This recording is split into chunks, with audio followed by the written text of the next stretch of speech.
is the ruling of keeping one's stimulus check if it includes one's spouse and one's children?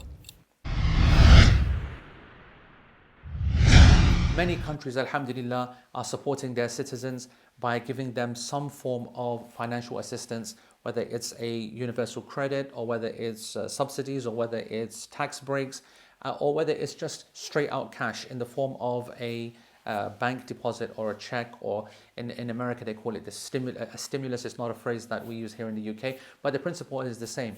The interesting thing about the American model is that they are giving differing amounts according to one's a number of children and ages and wife and so on. And in actual fact, actually all the systems around the world are doing that. But what if it has been specifically named out for your children and your wife? Are you able to collect that and use it yourself? And when I say you yourself, I guess I'm speaking to the questioner is indicating that the male, the breadwinner, the one who runs everything, earns everything and spends everything is the one in question. So what I'll say is this, is that the ruling on this is according to the ruling of the house. Because in principle, of course, children do not get their own wealth until they are ready enough to understand it or to use their own wealth, before they understand it, before they appreciate its value, its meaning.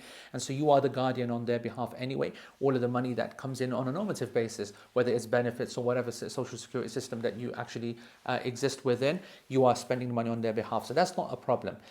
For your wife, though, of course, that is her own wealth. She has the right to use that however she wishes. However, as you know, the vast majority of houses have a financial understanding that if money comes in, whether it's benefits that are claimed for the house, whatever, then the breadwinner is the one who brings that money in and the bill payer at the same time, and therefore pays all the bills. And that's something which happens for all the other subsidies and grants and support that we get as our families. So as long as there's already an existing understanding in place, then that's something which is permissible. This is not something which is gender focused. It doesn't matter whether it's the female who's the main breadwinner in the house or the male. It's about what's in place at home, in the understanding of the family in between, what actually happens. And this goes to show a point that I've made many times, especially in Protect This House, that the rules which are dictated by Allah subhanahu wa ta'ala with respect to property and rights and so on are there in reserve. They're not to be applied all the time.